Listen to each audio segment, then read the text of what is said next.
নমস্কার, শুভ সকাল। কেমন আছো সবাই? আশা করছি সকলেই ভালো আছো। তো শিউলি অফিসিয়াল ব্লগে নতুন একটি ভিডিওর সাথে সবাইকে স্বাগত। এখন বাজে সকাল 10টা। তো বাইরে প্রচণ্ড বৃষ্টি হচ্ছে। তো আজকে ভাবলাম একটু আলুর দম করবো। তো কালকে মনসা পুজো গেছে, সেই ওখানে বাপের বাড়ি ওখানে পুজো হয়েছে। তো আমাকে একটু দিয়েছে, মানে বাসন্তী পোলাও হয়েছিল, দিয়ে গেছে বাপের বাড়ি থেকে। তো সেটা আলুর দম দিয়ে ছাড়া ভালো লাগবে না, তো সেটা করব। তার আগে সকালে খাওয়া হয়েছে, সেই বাসনগুলোও ধুয়ে নিচ্ছি। তো প্রচণ্ড আগে জলের অসুবিধা ছিল যেখানে আমরা ছিলাম, এখন কত সুবিধা হয়েছে। তো এই যে আমি আলুগুলো কেটে নিয়েছি, কেটে জলে ভিজিয়ে রেখেছি। আর এদিকে আদা কেটে নিয়েছি, আর বাদামগুলো তো আগে ভিজিয়ে রেখেছিলাম। তো এগুলো আবার খোসা, মানে চাপলেই খোসা উঠে যাচ্ছে। আর এদিকে তেজপাতা, শুকনো লঙ্কা গুঁড়ো নেই, সেই জন্য লঙ্কাটা বেটে নেব। আর এদিকে গোটা জিরে, দুটো কাঁচা লঙ্কা কেটে নিয়েছি। তো আদাটা আমি বেটে নিচ্ছি। আর গুঁড়ো মশলা বলতে ওদিকে ধনে গুঁড়ো, জিরে গুঁড়ো এগুলো আছে। তো এই যে বাদামটা আমি বেটে নিচ্ছি, এই যে চীনা বাদাম। তো কাজু বাদামের থেকে চীনা বাদামটা দিলে বেশি টেস্ট হয় নিরামিষ আলুর দমে। তো বাদামটাও বাটা হয়ে গেছে।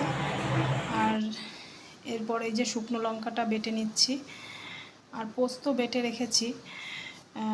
পোস্ত, কাজু, মানে চীনা বাদাম আর শুকনো লঙ্কা এগুলো আমি বেটে নিচ্ছি। তো শুকনো লঙ্কাটাও বাটা হয়ে গেছে। বেশি লঙ্কা দিচ্ছি না, মানে ঝাল হলে আবার খাওয়া যাবে না। তো এই যে লঙ্কা বেটে নিয়েছি। লঙ্কা বাটতেই ভয় করে, যদি হাত জ্বালা দেয়। তো যাই হোক, বেটে নিলাম। আর এই যে একটু আলুতে টক দই, হলুদ একটু মিশিয়ে দিলাম, দিয়ে এবার আলুগুলো ভেজে নিচ্ছি। 5 মিনিট রেখে দিয়েছিলাম আলুগুলো টক দই আর হলুদ মাখিয়ে। তো এই যে আলুগুলো আমি ভেজে নিচ্ছি তেলে, সর্ষের তেল দিয়ে বেশি টেস্ট হয়। তো সেই জন্য সর্ষের তেল দিয়ে আমি আলুর দমটা করব। তো নিরামিষ আলুর দম, এরকম আলুর দম মানে হলে লুচি, পরোটা বা ফ্রায়েড রাইস, মানে পোলাও, মানে অনেক কিছুর সাথেই খাওয়া যায়। তো আলুগুলো আমি লাল করে ভেজে নিলাম। তো ভেজে তুলে এই আলুর মধ্যেই আমি এই যে গোটা জিরে, তেজপাতা ফোড়ন দিয়ে দিয়েছি।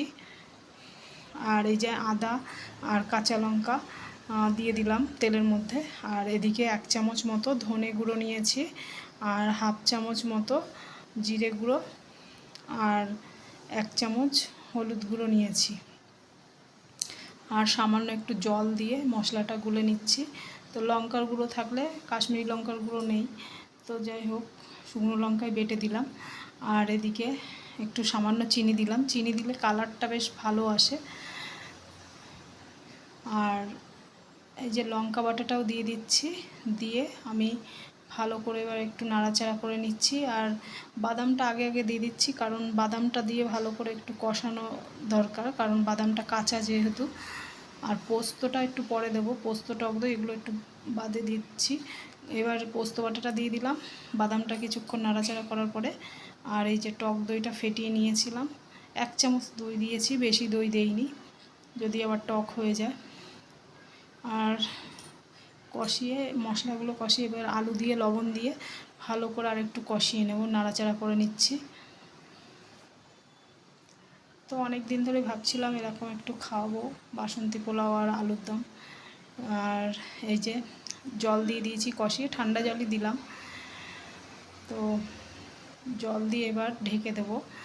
তো ঢাকনা খুলে দেখলাম ভালোই, মানে ফুটে উঠেছে, আর আলুটাও ভালোই সিদ্ধ হয়ে গেছে। আলু সিদ্ধ হয়ে গেছে। আর একটু চিনি দিয়ে দিলাম, কারণ আলুর দমে একটু মিষ্টি মিষ্টি না হলে ভালো লাগে না, ঝাল মিষ্টি দুটোই হবে। তো এই যে নামানোর আগে একটু গরম মশলা বেটে দেব, গুঁড়ো মশলা যেহেতু নেই। তো দারচিনিটাই বেশি ছিল, আর একটা এলাচ ছিল, আর লবঙ্গ বেটে তরকারিতে দিয়ে দেবো।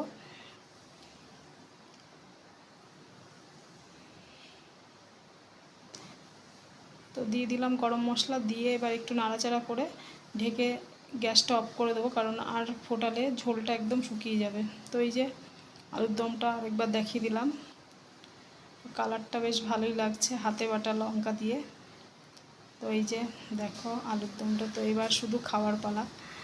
তো বাসন্তী পোলাও দিয়ে আলুর দম বেশ সুন্দর লাগে খেতে। তো মিষ্টু স্নান করে এসছে, ওকে আগে দিয়ে দিলাম, আর এবার আমি খাচ্ছি। তো আজকে ভিডিওটা এখানেই রাখছি। তো পরের বার আবার দেখা হবে তোমাদের সাথে নতুন ভিডিও নিয়ে। ততক্ষণে ভালো থাকবে, সুস্থ থাকবে। নমস্কার।